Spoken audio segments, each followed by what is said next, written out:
Welcome to Monster March. Let me replay that. Let me redo that. Why? So let me redo that. You didn't like that? No, I didn't like that. You didn't like how your voice sounded? I didn't like how my voice sounded. Okay. Redo it. Yeah, redo it. Welcome to another episode of the Catalogue podcast. This is the podcast where we, and by we I mean me, Apple, my co-host / co-founder Vincent, we dive into the streaming service. We tell you, the listener and the viewer, what is worth it and what is not. And it's still Monster March. In fact, it is the last week of Monster March. What a journey it has been. I mean, they say it's not the destination, it's the journey. And it's absolutely been the journey. It's also the friends we've made along the way. It is the friends we made along the way. And look, Monster March, there's so much to achieve next year for our next Monster March. You know, when we're still doing this podcast with the same amount of viewers. But it's all time and effort that we put into the legs, man. That's right. This will pay dividends in the end. Exactly. We're getting our 10,000 hours. We're getting because as soon as we clock in at like 10,000, yeah, that's when we'll go viral. Once we're at 10,001, yeah, like that's it for you guys out there. That's it, because everyone will have seen it now. Dude, who are you going to watch? Mr. Beast? You're going to watch us. I mean, that's exactly right. But here's what we're doing today. We're doing 2009's very own Monsters vs. Aliens. 2009? 2009. We are here. It's over 10 years, bro. What are you thinking? It's like 2002. Nah, I thought it was a while ago, but I didn't realize 2009. Dude, we're moving, man. We almost got 10,000 hours in. I think about that. I mean, if we started in 2009, we probably would have had 10,000 hours. We'd have 10,000 hours in. But this has got the 6.4 out of 10 on the IMDb. It's got the 74% on the Rotten Tomatoes. It had a budget of 175 million and it made 381 million. Yes. Congratulations, DreamWorks. Let's go, DreamWorks. I'm going to give you the synopsis, then we'll get into this. After getting hit by a meteorite, Susan Murphy turns into a giant on her wedding day. Is that wild? That's wild. That's on the day of her wedding. I mean, we're talking Bridezillas. Bridezillas. She is then made part of the monster team to defeat an evil alien named Galaxar from destroying the Earth. And we are here. Vincent, look, animated movies like this one are hard to talk about and break down. At the end of the day, we're looking at things like, what does this movie mean? What is it trying to tell children and adults alike? We're talking about the best characters within this movie. We're talking about who's doing the hits, who's doing the misses. Okay? But let me tell you one thing that I really want to talk about. B.O.B. Well, I want to talk about Bob in this movie. Look, I'm going to be honest with you up top about Monsters v. Aliens. It's one of my favorite Pixar movies of all time. This is not Pixar. I mean, sorry, DreamWorks movies of all time. But it's still my favorite Pixar movie. That's what I remember. We were talking about this probably in high school. Yeah. And we were saying this is goated. It's goated, dude. And 2009 in high school, we were what, 14, 15?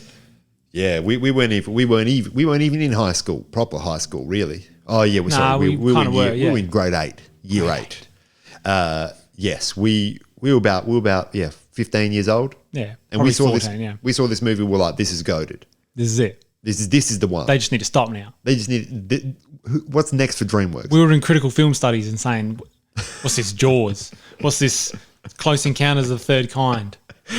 I mean, if you want any Close Encounters, you look at Galaxar. That's what I mean. Exactly right. I mean, he's a squid that's got feet on his squid tentacles. And what more do you want out of a character? That's depth. But let me tell you something about DreamWorks, right? I'm going to look up DreamWorks movies because DreamWorks have hitters. Yeah. People forget DreamWorks have hitters because they're always Shrek? I mean, we're talking Shrek. We're talking How to Train Your Dragon. I ain't seen that. We're talking Kung Fu Panda. I mean, that's top tier. We're talking Madagascar. Madagascar, come on, man. And really, other than that, I haven't seen Megamind. Apparently, Puss in Boots is top tier. Yeah, I've heard that. But they got hitters here, man. There's more hitters. I mean, they have Boss Baby. I haven't seen that. Road to El Dorado. I haven't seen that.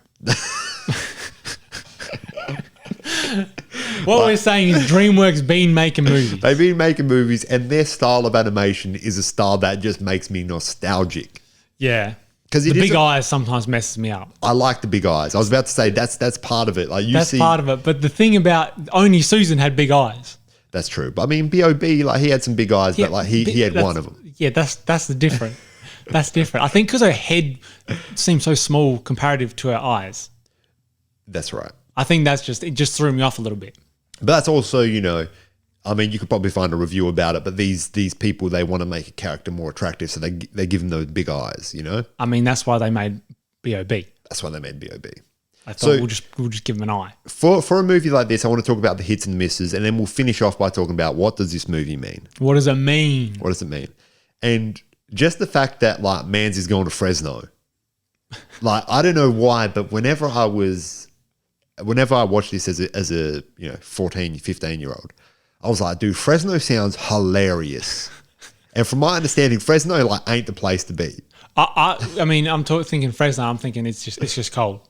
It seems like a cold place. Because you're freezing in Fresno. This has been the back That's all I can think of. Yeah. But it's also hilarious that Mans is like, we're going to Fresno. Don't worry about Paris. We're going to Fresno. Why would you want to go to Paris? Why would you want to go to the Eiffel Tower when you can just go look at this tower? And by this tower, I mean it's just a Stobie pole with like electrical wires coming off of it. And it's the only one in Fresno. It's anyone in Fresno, dude. Shout out Fresno.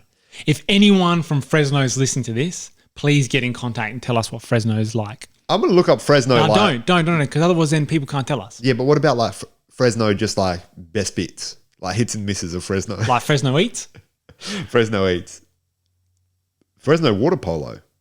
What would be a thing? Tourist attractions. Tourist attractions. Here we go. Fresno tourist attractions. I mean, you got the Yosemite and Glacier Point tour. You got the Carney Mansion and Museum Gallery. You got a full. These are all outside of Fresno, though.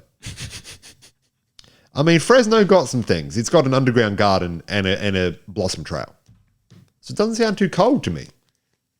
If you're doing like underground gardens and blossom trails, how cold can you get? I mean, I don't know much about cultivating blossoms and underground gardens. Yeah. But I imagine you need some warmth. From my understanding, close to Fresno is one of the biggest burritos of all time. It's called the Anaconda burrito. Is that like we have the big koala, the big rocking, like it's a... No, as in you go to a restaurant and it's like a burrito that's as big as this table. Oh, you go eat it. Yeah, I'm pretty sure it's like a 3 to 4 foot, maybe even 5 foot burrito. And like, you and me, we eat that like Lady in the Tramp. Like one dude on one side, one dude on the other. We meet in the middle. And that's when we hit 10,000 hours. That's not something I needed to imagine. Let's talk about the hits though, Vincent. Because this is hits all the time. Especially between the missing link... the crew. The crew, the three. Crew. What's the middleman? What's the little man's name? Dr. Roach. Dr. Evil. He's Dr. Something. Dr. Something. He's a mad scientist. But what an absolute crew. What an absolute crew and what an absolute just bringing together of fantastic voice actors.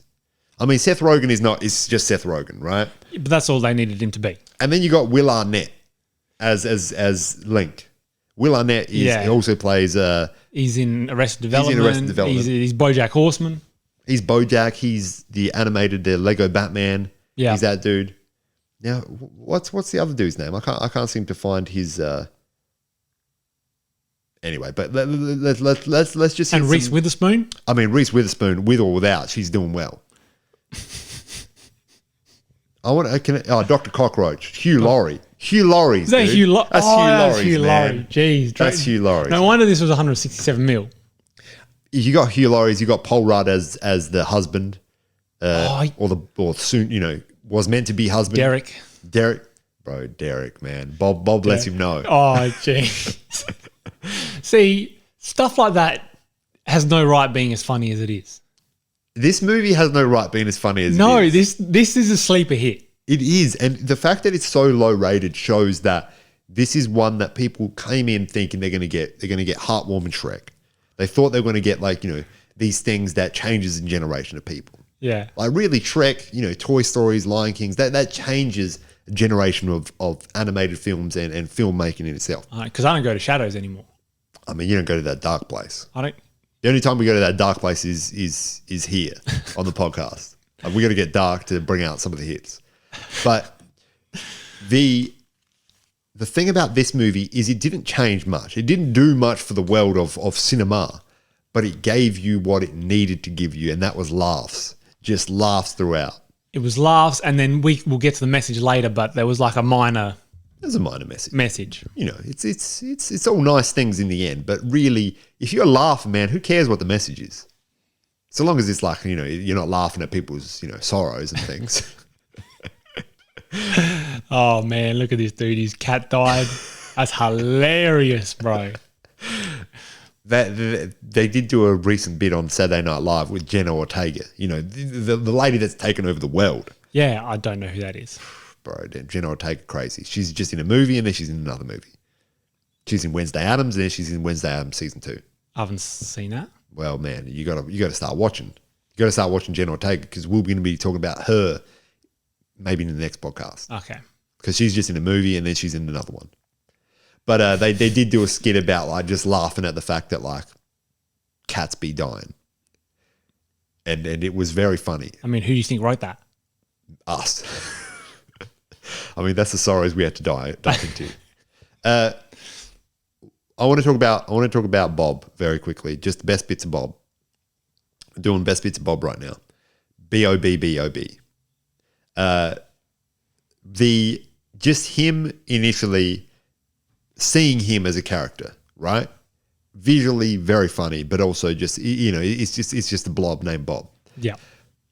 But the fact that he's always present, but never really present in what's going on in this movie is what makes it hilarious. And he doesn't do anything in the movie. Yeah. He does one thing, he like sucks him up. He does literally one thing in the movie. The rest of it, he's just there. He's just there. Well, the two things that he does, or three things, is he starts sucking people up, and like he'll do that. Oh yeah, that's right. And he did there was like bollards in the middle of the road. Bollards, He moved them out. He moved them out the way so like cars could drive through. But he also did more things than I thought. He also says like he's got a plan. Like I may not have a brain, but I have an idea. And when they meet the aliens, he puts on their uniforms. Yeah. And he's like, we're in disguise. And it's just all these different people walking through this alien space with like their uniforms on. Yeah. That was hilarious. And Bob might be, he might be the sleeper of this movie. The issue with a character like Bob, and this is the same as the character Doug from Up.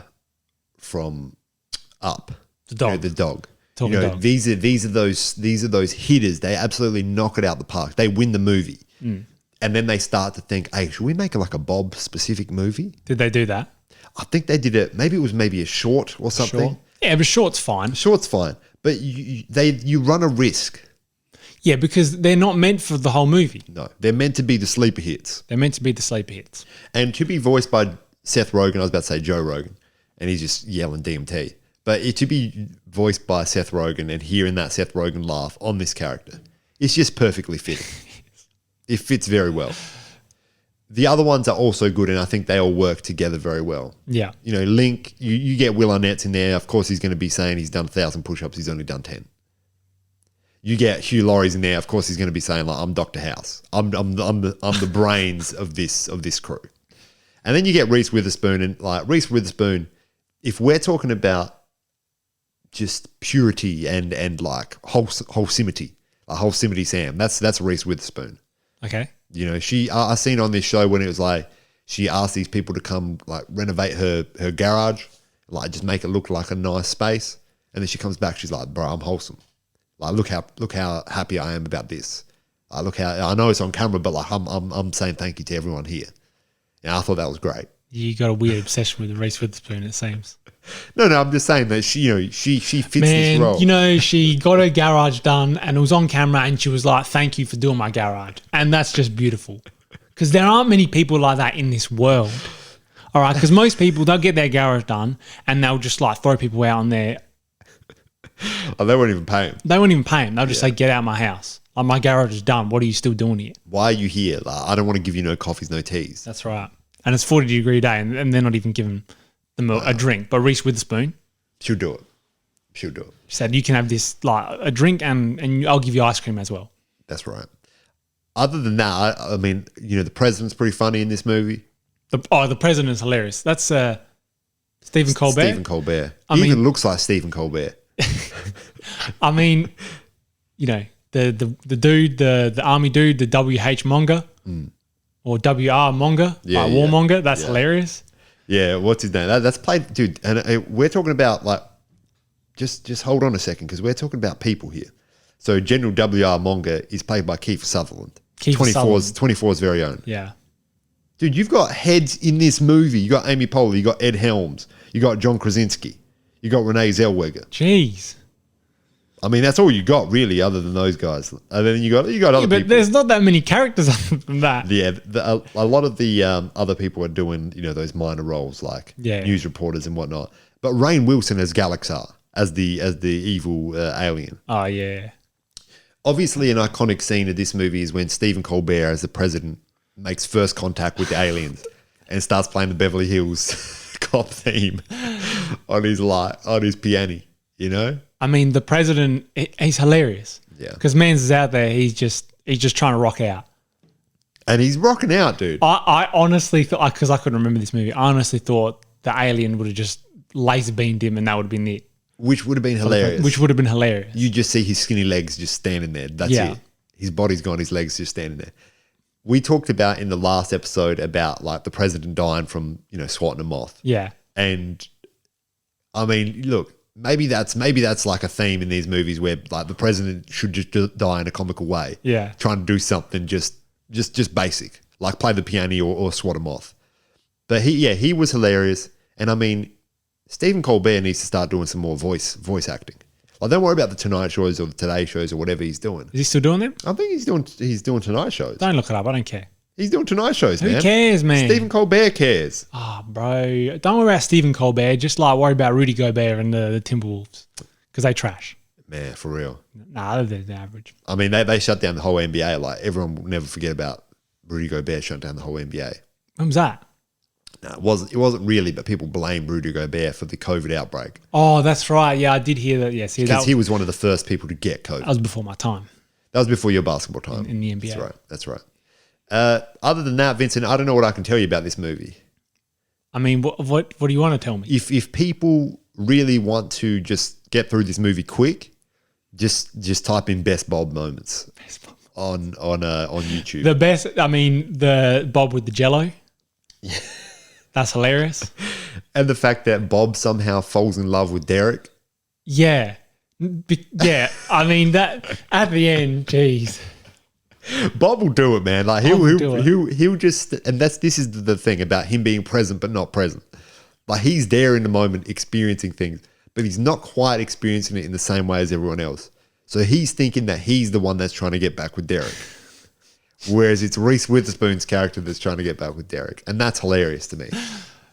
And look, I mean, if you go through trauma like that, you're in an alien spaceship, you're saving the world. You might come back thinking you're going to marry your best friend's husband. I mean, also, Mans is essentially a tomato. Bob. Yeah. That's his origin story. Oh, they were right. experimenting on like a tomato with something else and they created Bob. Dude, Bob's goated, man. I'm sorry to say it again, but it's true. And that's really all I have to say about this movie because, like, what else is there to say? I mean, the message is just like, stay true to your real people. Yeah. I don't know. Which is, I know that, obviously she gets hit by a meteorite. So is that her real self? I mean, like, if you get hit by a meteorite, just stay true to you. I guess that's the message. That's the message. But no, it is very much a message about like people can be different, but also be good people. Yeah, and like if you save the world, even if you're a lizard man, like you'll get human women, which is, I mean, if we're talking about missing links in like the evolutionary chain, you don't want to see what happens when the lizard man gets with women. You don't want to see that. You don't want to see that. Which that might have been Monsters vs. Aliens too. Monsters, yeah, and that's 100% Monsters vs. Aliens too. Yeah. But like the aliens, they ain't looking too good. And they're human. They're part humanoid. I'm trying to think what else. Oh, the one thing I did want to talk about in this movie was when they're in Galaxar's spaceship. And we'll talk about Galaxar. He's just a squid man with a big head, 4 eyes and tentacles, but there's feet on the tentacles. And that's pretty cool. That's And that's it. His whole plan is just to take over the Earth with quantonium, which was in the meteorite that made Susan big. Yeah. And when they're in the ship, they blow up the ship. They got to get to like the core, and to trigger the self-destruct means it's playing like Dance Dance Revolution. And you know what? What more do you want? What more do you want? Because you imagine, right? Yeah. You're ready to save the world. You've only got 4 minutes to save the world, and that 4 minutes is you have to play Dance Dance Revolution. Yeah. I'm losing. 100% I'm losing. Yeah, it depends on what level it's at. But like if I'm having to, because one of the keys to Dance Dance is you got to do the lean back on the thing behind you, hold on to that. Oh. And then because your legs you've got more movement within your legs, and you can go forward, back. You can get real quick with it. But if I'm doing a hard Dance Dance Revolution, I failed that. Because me and you will go with that 1 foot, you know. Yeah. We'll go with that 1 foot, but you can't do much with that. You can't. And you do the jumps, like the splits between, and you're not really getting those points. No, I'm not coordinated enough to go doing those things. And I also thought when you were saying like you only got 4 minutes to save the world, you were thinking that Justin Timberlake. I was referencing that Justin Timberlake song. Very good. Because Justin Timberlake and Madonna only had 4 minutes to save the world. And I don't know how that song ended, so I don't know if they saved the world or not. I know. And like if you put Justin Timberlake and Madonna as they're your frontline like workers to save the world, I don't think we're getting far, man. I don't think we're getting far. That also came out at a time that was similar to when this came out. I reckon that came out like 2 years before that. Okay. I thought you were saying like similar to the time that we're in now. And I was thinking like Ebola? What? I thought you were saying like we only got 4 minutes to save the world because it came at a time that was similar to like the COVID pandemic. Oh. And I'm thinking like maybe back then maybe when they're it came saving out? us from Ebola. Yeah. Or bird flu. No, I mean, I'm pretty sure that came out at a similar time because I remember I was in middle school or something, and I was just jamming to that song. That's it. Yeah, dude. If you were at an arcade, you might have been on Dance Dance Revolution. You would have heard Madonna start singing. Madonna. You know? I reckon there should be more movies that you save the world and you just got to play some arcade game. Because I'm thinking, what arcade games would there be that would mean you would successfully save the world? Well, here's the thing. That's a good idea that you have there, but it's been done, man. I mean, it's been done in this movie. Pixels. I haven't seen Adam that. Sandler's did it, man. They did it? Yeah, he was like, No. I'm not Adam saying we got to make more movies. I'm saying you and I specifically. We need to make a movie. No. What arcade games would we be able to successfully save the world with? You give me maybe the first level of Time Crisis 3. See, me Just and the first level, me bro. and friend of the show, Richard, we finished Time Crisis. Yeah, I finished. We did that, but with a caveat. Unlimited coins. That was unlimited coins. Yeah. I finished House of Dead on unlimited coins. But that's unlimited coins. That's right. Yeah. Like if you only gave me 4 minutes to save the world, I couldn't do it. I might have died about 6 I don't even know. I mean, maybe whack-a-mole. Yeah, I mean, but how do you win? That's a points-based system to see how many tickets you get. I mean, you whack a certain number of moles. Right. Okay. No, I mean, look, if you're telling me I need to whack a certain number of moles, I'll just count in my head how many moles I'm up to. If I'm up to 10 and I know I got 5 left, I'll just hit 5 more. And that's how I win that game. I mean, that's how it works. Yeah, but if we're talking arcade, maybe like Daytona, but I'm versing like a man with no arms and no legs. Nah, see, I'm good at Daytona. Because you know, the trick with Daytona is you always got to use manual. Yes. Because you got an extra 20K, right. 20 Ks an hour. But what you do is when you go into the corners, you got to drift it. Yeah, you got that's to shift down, brake, turn, and you slam that brake. and you slam that brake, and then you just full throttle. Yeah. And then when you come out of the drift, change gears, you're gone. Yeah. The best map for the drifting is the second map in Daytona, the medium level, in which there's like a part where you drift right, then you have to drift back left, then you go straight, bro. You feel like you're a car driver when you're doing that. Yeah, absolutely. Because you're in the seat as well. Because you're in the seat. You're in the hot seat. Daytona's goated, and that's how we'll save the world. I'm just trying to think. I don't think there's anything else that I could do. No. I would successfully save the world. Maybe that jockey game when you're like on a horse. I never played that. Big Buck Hunter. Big Buck Hunt is hard though. That's what I'm saying. That's a hard game. Which is that a game that we should be doing? Maybe not when they. I don't like when they had like the safari ones. Yeah, but also if people are just doing Big Buck Hunter instead of like actually killing. That's animals, right. No, absolutely. But you're better off. But why do we need to go out here doing that? Like just leave it with the deers. Yeah, I mean, you go into an arcade now, they might have like a start a podcast arcade game where you go in there for 5 minutes, you got to do a podcast, and we could succeed in that. And you could see we would definitely not succeed in that because like. You know what's sad? What I just thought about then? What? No, we made a podcast successfully. It's just not a successful one. We've done the first. We successfully made an unsuccessful podcast. Yeah.